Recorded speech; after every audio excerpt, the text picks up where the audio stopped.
اب آپ کا سوال یہ ہے کہ امیر المؤمنین علیہ السلام نے جو اپنا قرآن جمع کیا تھا انہوں نے ان کو اپنی خلافت کے دور میں کیوں ظاہر نہیں کیا؟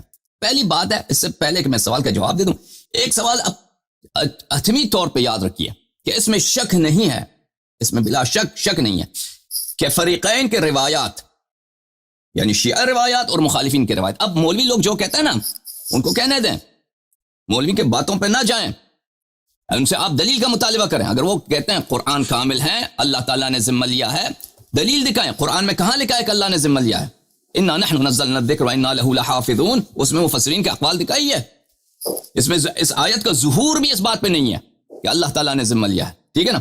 اس کے علاوہ دلیل کہاں؟ دلیل کچھ بھی نہیں ہے، دلیل کچھ بھی نہیں۔ جیسے وہ ہٹلر کے زمانے میں بولتے تھے نا، جھوٹ اتنا زیادہ بولو، اتنا بڑا بولو کہ لوگ یقین کر لیں۔ جب جھوٹ زیادہ بولو گے اور اس کو تکرار کرتے جاؤ گے اور لوگ کوشچن نہیں کریں گے تو بھائی کہیں گے تو صحیح کہہ رہے ہوں گے نا۔ اس طرح دین کے معاملات میں بہت ایسی باتیں ہیں جو تکرار ہوتا ہے، ان کا بہت عرصے سے تکرار ہوا ہوتا ہے، کوئی اس کو سوچنے، وہ اس کو بدیہی کے طور پہ سمجھتے ہیں، کہتے ہیں اس میں دلیل مانگنے کی ضرورت ہی نہیں ہے کیونکہ سب مانتے ہیں صحیح ہوگا۔ نہ صرف اس بات پہ دلیل نہیں ہے بلکہ اس کے برعکس روایات بہت زیادہ ہیں، یہ کم نہیں ہے، بہت زیادہ اس بات پر کہ قرآن مجید پہ ظلم ہوا ہے۔ اچھا، قرآن مجید میں نقصان ہے۔ اب یہ مسئلہ تو طے شدہ ہے، اب میں آپ کے سوال کے جواب نہ بھی دے سکوں، میں کہہ دوں مجھے نہیں معلوم، ٹھیک ہے نا؟ بہت ساری چیزیں تاریخ میں مجھے نہیں معلوم، فلان واقعہ کیوں پیش آیا، اس کے دلائل کیا تھے، شاید میں اس کو نہیں جانتا ہوں، ٹھیک ہے نا؟ اب اگر میں پیش بھی نہ کر سکوں کہ امیر المؤمنین علیہ السلام نے اپنا نسخہ کیوں پیش نہیں کیا اس لوگوں کے لیے، اگر یہ نہ بھی پیش کروں تو میں کہوں مجھے نہیں معلوم اس بات کا، تو وہ ان روایت کو نہیں جھٹلاتا، وہ روایت اس سے جھوٹی نہیں ہو جاتی کہ اس سے ان کی خلافت سے پہلے صحابہ نے جو شہادتیں دیں، صحابہ کے قرآن جلائے گئے، اور صحابہ نے جو اختلافات کیے عثمان کے ساتھ، عثمان کے قتل کے وقت اس کے قاتل نے نہیں کہا کہ تم نے قرآن چینج کیا، اچھا اس سے وہ جھوٹی نہیں ہو جاتی، اور عمر کے اقوال، عائشہ کے اقوال کے قرآن میں نقصان واقع ہوا ہے، اس سے وہ جھوٹی نہیں بن جاتی، ٹھیک ہے نا؟ وہ اپنی جگہ پہ ان کا جواب نکالنا ہو یا تو ماننا ہوگا، اور یہ ایک مسٹری کے طور پر رہے گا ہمارے پاس کہ امیر المؤمنین علیہ السلام کی حکومت آئی، انہوں نے اپنا قرآن کیوں ظاہر نہیں کیا، ٹھیک ہے نا؟ تو بات یہ ہے کہ اہل بیت علیہم السلام کے روایات میں یہ سرکار نے جو ابو بکر کی حکومت تھی یا عمر کی حکومت تھی، عثمان کی حکومت تھی، ان کو کیوں ضرورت تھی کہ ان کا اپنا قرآن جمع کریں؟ امیر المؤمنین علیہ، یہ تو فریقین، امیر المؤمنین علیہ السلام کے قرآن کی جمع کی جو بات ہے یہ فریقین کی روایات میں ہے، صرف یہ روایت نہیں ہے، یہ مخالفین کی روایات میں بھی ہے، وہ صحیح سند کے ساتھ انہوں نے قرآن جمع کیا تھا، تو ان کو کیوں ضرورت پیش آئی کہ وہ اپنی قرآن جمع کریں، ٹھیک ہے نا؟ کیوں؟ ایک تو اہم بات یہ ہے کہ خلیفہ کے پاس وہ ایک اسلام کے نام پہ حکومت کر رہے ہیں، تو ان کے پاس قرآن تو ہونی چاہیے۔ اب کیونکہ اگر خلیفہ کے پاس کسی کے پاس قرآن نہیں ہے تو لوگ جائیں گے امیر المؤمنین علیہ السلام کے پاس، ان کے قرآن لیں گے، ٹھیک ہے نا؟ تو خلیفہ کا پاس ان کے اپنا قرآن ہونی چاہیے۔ دوسری بات یہ ہے کہ انہوں نے کس لیے قرآن ٹکرا دیا، تو ہم شیعہ روایت میں یہی ہے کہ انہوں نے جب قرآن کھول کے دیکھا تو دیکھا کہ اس میں ان کے اپنے بہت سارے متائن ہیں، کہ اس میں ایسی باتیں ہیں جو بالکل مسئلے امامت و خلافت پہ صریح ہیں، ایسے آیات ہیں، ایسی مطالب ہیں کہ اس میں صحابہ کے کرتوت، صحابہ کی شدید مذمت نام کے ساتھ اور بالکل واضح طور پر ایڈریس بتا کے، اور اس طرح اہل بیت علیہم السلام کی امامت واضح طور پر، تو اس لیے وہ پاگل نہیں تھے۔ یعنی اگر فرض کریں واقع قرطاس میں جب چلے جائیں، واقع قرطاس جب واقع ہوتا ہے تو صحابہ رسول پاک صلی اللہ علیہ وسلم کے مجلس میں بیٹھے ہیں، وہ کہہ رہے کہ میں وصیت لکھتا ہوں تاکہ تم میرے بعد کبھی گمراہ نہ ہو جاؤ، تو وہاں پہ شور اٹھاتے ہیں، ٹھیک ہے نا؟ بدتمیزی ہوتی ہے، رسول پاک صلی اللہ علیہ وسلم کو نکال دیتے ہیں اپنے پاس سے، کہ یہاں سے نکل جاؤ، وہ کلمات ادا کرتے ہیں جو بہت نامناسب ہے رسول پاک صلی اللہ علیہ وسلم کے بارے میں، ٹھیک ہے نا؟ یہ پاگل نہیں ہے کہ اس طرح کرتے ہیں، ان کو بخوبی پتہ ہے، ان کا ایک منفعت ہے مسئلہ خلافت میں، مسئلہ امامت میں، مسئلہ خلافت میں، امامت میں۔ ہارون نے اپنے بیٹے مامون سے کہا الملک عقیم، سیاست کوئی رشتہ داری نہیں ہوتی، بادشاہ کا کوئی رشتہ دار نہیں ہوتا، تو بھی میرے ساتھ، اپنے بیٹے سے کہا تو بھی میرے ساتھ نزاع کرو، مجھ سے حکومت چھیننے کی کوشش کرو، میں تیرا سر اڑا دوں گا، تیرا سر قلم کر دوں گا۔ اور کتنے تاریخ میں ہوئے ہیں، باپ نے بیٹے کا قتل کیا، بیٹے، ایران کا ایک بادشاہ تھا نادر، اس کا ایک بیٹا تھا، اس کا ولی عہد تھا، وہ بہت خوبصورت لڑکا تھا، شہزادہ تھا، نادر کا بیٹا، اور بہت خوبصورت نوجوان بلند قد، اس کو بادشاہ اس سے بہت محبت بھی کرتا تھا، اس کا نام ظاہراً شاہ رخ تھا۔ تو ایک دن بادشاہ مازندران سے جا رہا تھا، جنگل سے اس پہ فائر ہوا، درختوں سے، جنگل سے، اس پہ اس زمانے میں بندوق آئے تھے، یہ 18ویں صدی کی بات ہے، 1700s کی بات ہے، تو اس پہ بندوق چلا، پتہ نہیں چلا کہ کس نے مارا ہے. تو یہ بات بادشاہ کے ذہن میں رپورٹ کس نے دے دی کہ آپ کے بیٹے نے کیا ہوگا کہ وہ جو ہے تاکہ آپ وہ خود بادشاہ بن جائے. تو بادشاہ نے کیا کہا، فوراً اس کو بلایا بیٹے کو. بیٹے سے پوچھا کہ تم نے کیا؟ بیٹے نے قسم کھائے کہ میں نے نہیں. اس کے خلاف کوئی شاہد بھی نہیں تھا. بادشاہ نے کیا کہ اس کے دونوں آنکھیں نکال دی، دونوں آنکھیں ادھر ہی نکال دی اپنے بیٹے کو، اپنے ولی عہد کا. خلافت عثمانی میں آپ ایک وہاں پہ ویکیپیڈیا میں ایک آرٹیکل ہے فریکٹسائڈ کے نام سے، یعنی بائی کا قتل. وہاں پہ دیکھیں کہ ایک خلیفہ نے ایک دن اپنے 21 بائی کو ایک دن اس نے قتل کیے. ایک خلیفہ عثمانی نے ایک دن اپنے 21 بائی کو قتل کیا. تو لوگ حکومت کے خاطر بہت کچھ کر جاتے ہیں. تو یہ لوگ جب اپنی منفعت دیکھتے ہیں، ڈاکٹر صاحب واپس آ گئے، ڈاکٹر صاحب کو دوبارہ لاتے ہیں ویو میں آ گئے ڈاکٹر صاحب. چلیں، تو لوگ حکومت کے خاطر، دنیا کے خاطر، منافع کے خاطر بہت کچھ کر جاتے ہیں. یہ ہمیشہ سے انسان کی تاریخ یہی ہے، بشر کی تاریخ یہی ہے کہ حکومت کے خاطر، منافع کے خاطر جرم جنایت کرنا. تو اگر یہ لوگ اس وقت رسول پاک صلی اللہ علیہ وآلہ وسلم کے اپنے منافع کے کو دیکھ کر یہ ان کو وصیت لکھنے نہیں دے رہے ہیں، تو اب اگر اس مصحف میں ایسی باتیں ہیں جو ان کی سیاست کے مطابق موافقت میں نہیں ہے، تو لازمی بات ہے اس کو نہیں مانیں گے اور کہیں گے ہمیں آپ کی مصحف کی ضرورت نہیں، آپ لے کے جائیں، ہم اپنا مصحف جمع کریں گے. اور انہوں نے اپنا مصحف جمع کیا. اچھا، تو اس کی وجہ یہ ہے، اگر وجہ یہ ہے تو امیر المؤمنین علیہ السلام نے بعد میں اس کو ظاہر کیوں نہیں کیا؟ دیکھیں، جب رسول پاک صلی اللہ علیہ وسلم کی وفات ہوئی ہے، اس وقت اسلام بہت محدود تھا، اس کا جغرافیائی لحاظ سے بہت محدود علاقے میں تھا. مدینہ کے لوگ مسلمان تھے، مکہ کے لوگ 1-2 سال ہوئے مسلمان ہوئے. مکہ کے لوگ بھی پکے مسلمان نہیں، وہ بھی تلوار کے زور سے قتل ہو جاتے، وہ مسلمان ہو گئے. طائف کے لوگ تلوار کے زور سے مسلمان ہوئے. بہت سارے قبائل ہیں جو تلوار کے زور سے مسلمان ہوئے اور کچھ کو پیسے دے کر مسلمان ہوئے. ٹھیک ہے نا؟ یہ اور اکثر لوگ یدخلون فی دین اللہ افواجا، یہ سب سن 9 سن 10 ہجری کی بات ہے، یعنی ابھی مسلمان ہوئے. اور یہ بھی ایک جو پرانے مسلمان ہیں جنہوں نے رسول پاک صلی اللہ علیہ وسلم کے صحبت کو پایا ہے، وہ بہت کم ہیں. مدینے میں ہے، سب مدینے میں ہیں، مہاجرین انصار سب مدینے میں تھے. مکہ بقیہ لوگ تازہ مسلمان ہوئے. اچھا، اب جب فتوحات کا سلسلہ جب شروع ہو گیا ہے تو بہت سارے لوگ اسلام میں داخل ہو گئے. مصر فتح ہو گیا، شام فتح ہو گیا، ایران فتح ہو گیا، آرمینیا فتح ہو گیا، بھئی دور دراز کے علاقے فتح ہو گئے. تو لوگ بہت داخل ہو گئے. ٹھیک ہے نا؟ وہ لوگ جو اسلام کو جانتے ہیں وہ بہت مختلف ہے اس اسلام سے جو نبی کریم صلی اللہ علیہ وآلہ وسلم کے دور کی بات ہے. ٹھیک ہے نا؟ اب دیکھیں، میں آپ کو ایک خطبہ دکھاتا ہوں امیر المؤمنین علیہ السلام کا. اس میں ڈاکٹر صاحب کے سوال کا جواب مل جائے گا. کتاب سلیم ابن قیس ہلالی میں ان کا جواب ہے کہ انہوں نے وہ باتیں کیوں چینج نہیں کی جو خلفاء کے دور میں جو بدعتیں دین میں داخل کی گئی. اسی میں آپ کو سب کا جواب میں، یہ کتاب سلیم ہے. اچھا، امیر المؤمنین علیہ السلام، کتاب سلیم ابن قیس ہلالی، جلد نمبر 2، چھاپ ایران. یہاں پر عزیزو ایک الحدیث الثامن عشر، 18واں حدیث ہے. اس کے پہلے میں امیر المؤمنین علیہ السلام عام لوگوں سے بات کرتے ہیں، پھر اس کے بعد ثم اقبل، اس کے بعد امیر المؤمنین علیہ السلام، یہ صفحہ نمبر 720 ہے، بوجہ علی ناس من اہل بیتہ و شیعتہ، اپنے اہل بیت اور اپنے خالص شیعوں سے انہوں نے بات کی جو قریبی لوگ تھے ان کے. اچھا، وقال لقد عملت الائمة قبلی بامور عظیمہ خالفت فیہا رسول اللہ صلی اللہ علیہ وآلہ وسلم متعمدین.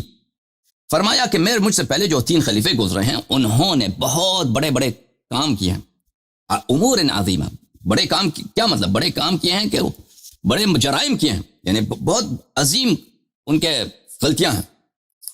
اچھا، انہوں نے مخالفت کیا ان کاموں میں رسول پاک صلی اللہ علیہ وآلہ وسلم کو عمدن، جان بوجھ کر مخالفت کرتے تھے، اذان چینج کر دو، نماز وغیرہ وغیرہ وغیرہ. اچھا، لو حملت الناس على تركها وتحويلها عن موضعها الى ما كانت تجري عليه على عهد رسول الله صلى الله عليه وآله وسلم لتفرق عني جندي.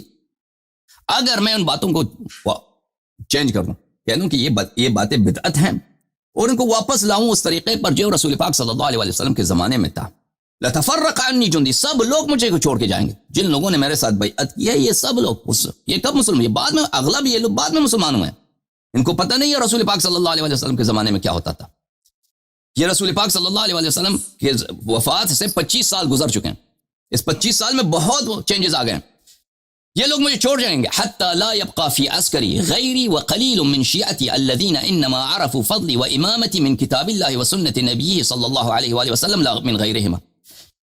سب لوگ مجھے چھوڑ جائیں گے, صرف اب میرے لشکر میں رہ جاؤں گا, اور میری اہل بیت اور میرے بہت کم شیعہ جو میری فضل کو اور میری امامت کو کتاب و سنت سے پہچانتے ہیں, نہ غیر سے. کیونکہ باقیہ سب ان کی امامت کو کس لحاظ سے پہچانتے تھے؟ کہتے ہیں مدینہ والوں نے بیعت کیا, مہاجرین انصار نے بیعت کیا تو اس لیے خلیفہ ہیں.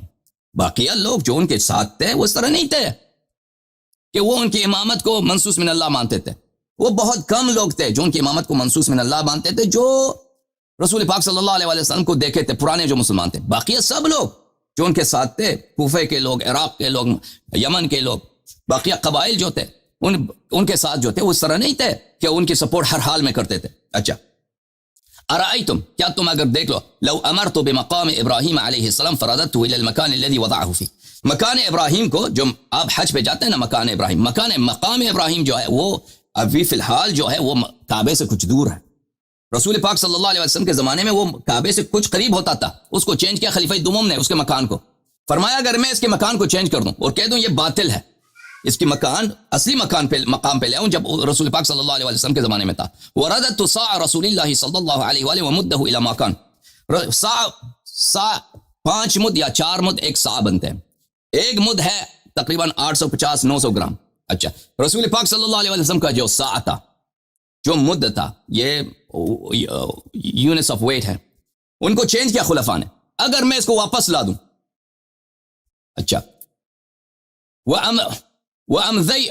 ورددت فدک الى ورثة فاطمہ علیہ السلام, اور میں فدک کو بھی واپس لا کے آؤں کہ یہ ظلم ہوا ہے ہم پہ, فدک کو میں واپس چھین لوں, اور امام حسن امام حسین علیہ السلام کو اور ان اپنی بیٹیوں کو میں دلا دوں واپس.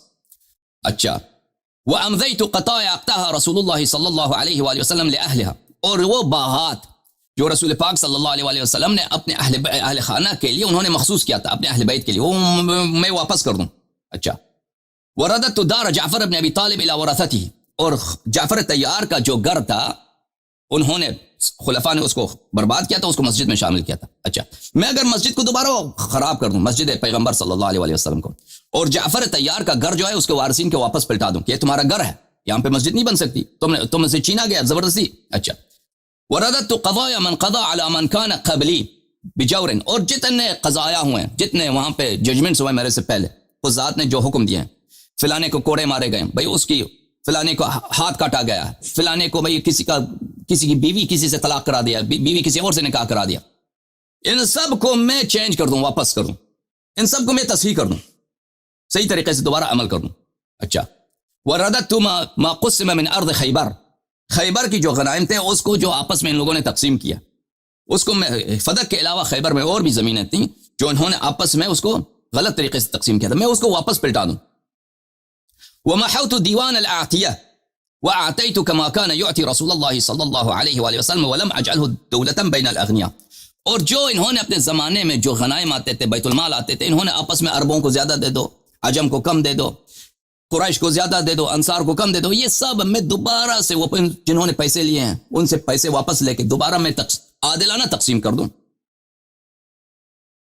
اچھا, وسبیت ذراری بنی تغلب, اور بنی تغلب کے جو بنی تغلب کوئی قبیلہ تھا, یہ انہوں نے کوئی جرم کیا تھا, ان کا جرمہ یہی بنتا تھا کہ یہ سب اسیر بن جاتے, میں ان کو دوبارہ اسیر بنا دوں.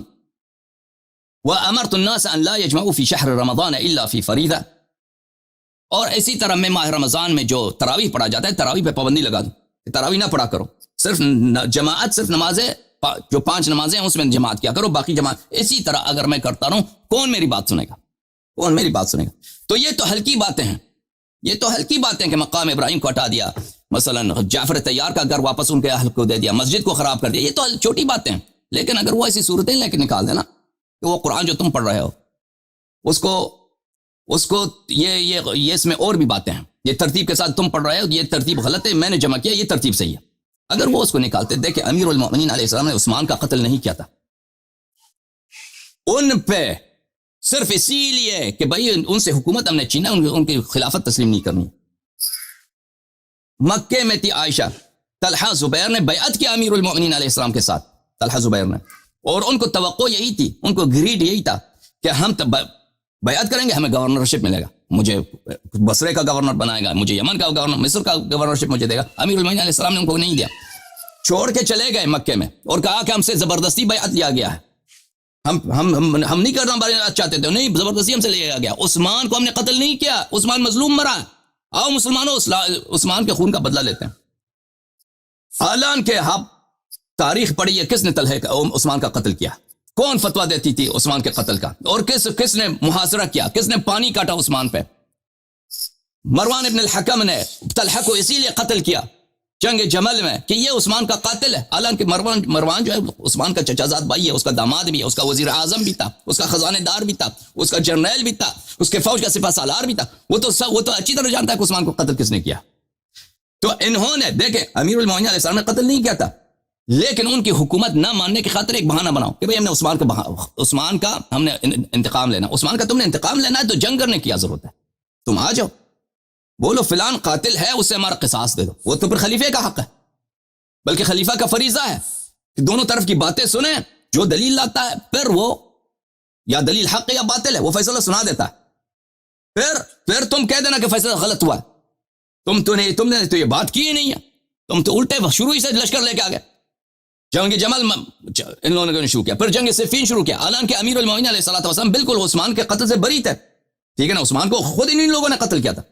تو ان حالات میں دیکھیں، ان حالات میں اگر وہ یہ بھی لے کے آتے نا، آپ کہتے ہیں مسجد نبی صلی اللہ علیہ وسلم کو توڑ دیتے کہ یہاں پہ یہ مسجد نہیں ہے، یہ جعفر میرے بھائی کا گھر ہے، تم نے مسجد بنا دیا، وہ نہیں کر سکتے، وہ ایک چھوٹی سی بات ہے، وہ نہیں کر سکتے، ان کو بھائی کہ لوگ برداشت نہیں کریں گے، لوگ بغاوت کریں گے، یا مثلا مقام ابراہیم کو ہٹا دیں کہ بھئی مقام ابراہیم کا مکان یہ نہیں، یہ اور مکان ہے، وہ برداشت نہیں کریں گے، تراویح پر پابندی نہیں لگا سکتے۔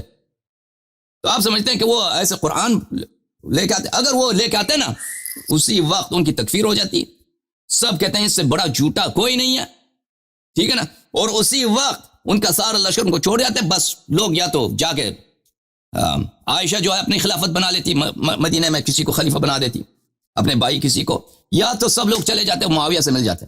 وہ وقت ایسا نہیں تھا کہ امیر المؤمنین علیہ الصلوۃ والسلام پورے عالم اسلام پہ بالکل غالب ہوں، ان کا سلطہ ہو، جیسے وہ چاہیں کریں، جیسے عمر کے زمانے میں تھا، عمر بالکل مسلط تھا، عمر کا مخالف کوئی نہیں تھا، وہ مخالف تھا امیر المؤمنین علیہ الصلوۃ والسلام، لیکن وہ ان کے پاس طاقت نہیں تھی کہ اس کے خلاف کوئی قدم اٹھا سکیں، ظاہری طور پر اتنی طاقت نہیں تھی، لیکن امیر المؤمنین علیہ الصلوۃ والسلام کے پاس سیاسی لحاظ سے عمر نے عمدن یہ کام کیا تھا، اس کو پتا تھا عمر کہ امیر المؤمنین علیہ السلام جوان ہیں، رسول پاک صلی اللہ علیہ وسلم کے شہادت کے وقت ان کی عمر، امیر المؤمنین علیہ السلام کی عمر 33 سال تھی، 33 سال، تو ان کو پتا ہے عمر کو کہ میں مروں گا، ابو بکر مرے گا، میں مروں گا، پھر عثمان بھی مرنے والا ہے، ایک دن ضرور یہ خلافت بنی ہاشم کی طرف جائے گی، تو اس کے خلاف اس نے شروع سے بھی ایسے پلاننگ بنایا تھا عالم اسلام میں کہ جو سب سے اہم صوبہ ہے اسٹریٹجک لحاظ سے اور اکنامک لحاظ سے اور ملٹری لحاظ سے اور کلچرلی،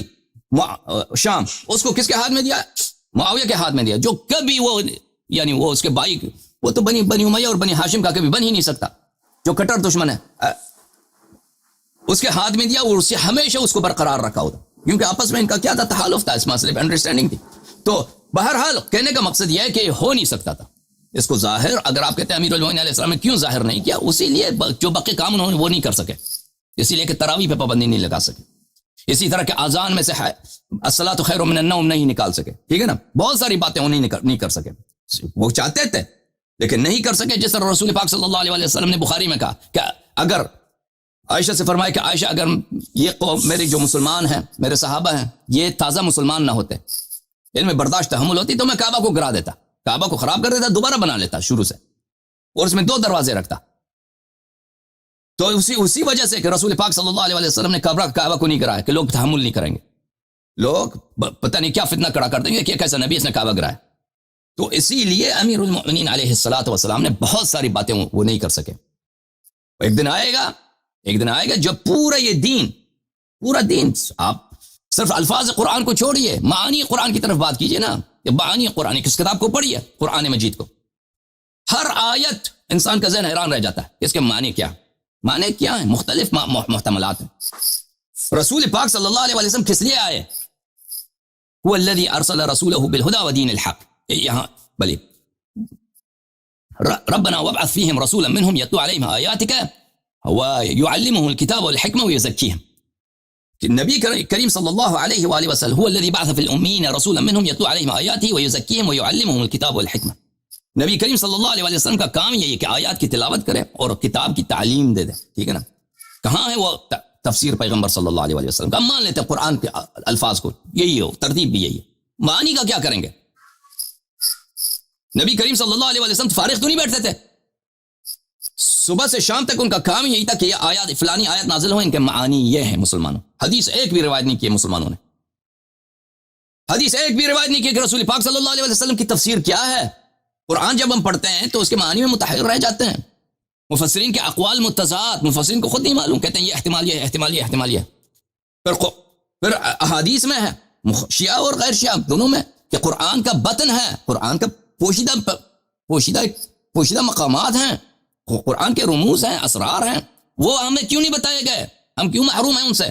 ٹھیک ہے نا. تو یہ کہنا کہ قرآن ہماری دسترس میں نہیں ہے، کم از کم یہ تو مان لو کہ قرآن کے معانی، قرآن کے تفاسیر یہ سب ضائع ہو چکے ہیں. یہ سب ضائع. اور اصل چیز جو ہوتا ہے وہ معنی میں ہوتا ہے. اصل چیز معنی میں ہوتا ہے. الفاظ اہم ہیں، الفاظ سے زیادہ معنی اہم ہے. آپ کوئی قانون کی کتاب کو لیے، کوئی طب کی کتاب کو لیے، الفاظ اس میں اہم نہیں ہوتی. میڈیسن کی کتاب ہو، قانون کی کتاب ہو، فلسفی کی کتاب ہو، اس میں جو معنی مفہوم ہے وہ اہم ہوتا ہے. ٹھیک ہے نا. اسٹوری کوئی پڑھی ہے، الفاظ اہم ہوتے ہیں. ٹھیک ہے، الفاظ اہم ہیں. الفاظ صرف اسی لیے اہم ہے کہ وہ ان معانی ہمیں کنوے کر دیتی ہیں، معانی ہمیں پہنچا دیتی ہیں. تو قرآن مجید کے جو تفسیر ہے وہ کہاں ہے وہ کہاں ہے؟ مفسرین کے اقوال حجت نہیں ہے. مفسرین ان کے اجتہادات ہیں، ان کے ظنون ہیں، ان کے آراء ہیں مفسرین کے. اور وہ خود کہتے ہیں کہ اس فلاں آیت میں 4 احتمال ہے، ہمیں نہیں معلوم کہ کون سا صحیح ہے. یہ احتمال ہو سکتا ہے، یہ احتمال بہتر ہو. فخر رازی کی تفسیر دیکھیے، اول سے آخر تک ہر آیت کا احتمال قول قول قول قول قول قول قول. کون سا اس میں سے صحیح ہے؟ متضاد اقوال ایک ہی آیت کی شان میں. ٹھیک ہے نا. تو عزیزو یہ دین جو ہمیں پہنچا، یہ ناقص پہنچا، اس میں شک ہی نہیں ہے، اس میں شک ہی نہیں ہے. تو لیکن اللہ نے جو دین بھیجا وہ کامل بھیجا. وہ کامل دین کہاں ہے؟ وہ کامل دین کہاں ہے؟ اگر اس کا ایک حامل شخص ہے جو ایک دن وہ ظاہر کرے گا تو پھر اللہ کا وعدہ صحیح ہے، پھر اللہ کا وعدہ صحیح ہے. آمن نبی. اگر وہ بھی نہیں ہے تو پھر تو بیڑا ہی غرق ہے. اللہ تو نے کیا اللہ تو نے قرآن بھیجا، رسول بھیجا، وہ سب ضائع ہو گیا، بس ختم بات. سنت بھی ضائع، تفسیر قرآن بھی ضائع. اور الفاظ قرآن جہاں تک تعلق ہے، مسلمان لاکھ کہہ دیں کہ الفاظ قرآن محفوظ ہیں، دلیل ان کے پاس کچھ بھی نہیں. ٹھیک ہے نا. ادعا کرنے سے، کلیم کرنے سے کوئی حق ثابت نہیں ہوتا. حق کس بات سے ثابت ہوتا ہے؟ جب دلیل لے کے آ جائے نا. میں تو یہاں پہ بیٹھا ہوں، صبح سے شام کہتا ہوں مسلمانوں آ جاؤ، مجھے شرمندہ کر دو. اس سے زیادہ میں کیا کروں؟ مولوی حضرات شرمندہ کرو، دلیل لے کے آؤ اپنا. کوئی صحابہ کی شہادت لے کے آؤ کہ وہ کہتے ہیں قرآن کامل. اگر مجھ سے دلیل مانگتے ہو تو پھر میں کبھی انشاءاللہ تبارک و تعالی لیکچر یہاں پہ دوں گا نا قرآن مجید کی تاریخ پر. پھر تم حیران رہ جاؤ گے. تو پھر مجھے تکفیر تو ویسے بھی آ چکی ہے، تکفیر کے ٹپے لگنے شروع ہو جائیں گے، بلکہ زیادہ ہو جائیں گے. جی ڈاکٹر صاحب، میں معذرت چاہتا ہوں، میں نے بہت طویل گفتگو کی، میں نہیں چاہتا تھا کہ میں تقریر کروں. جزاک اللہ، آپ نے بہت مفید معلومات فراہم کی.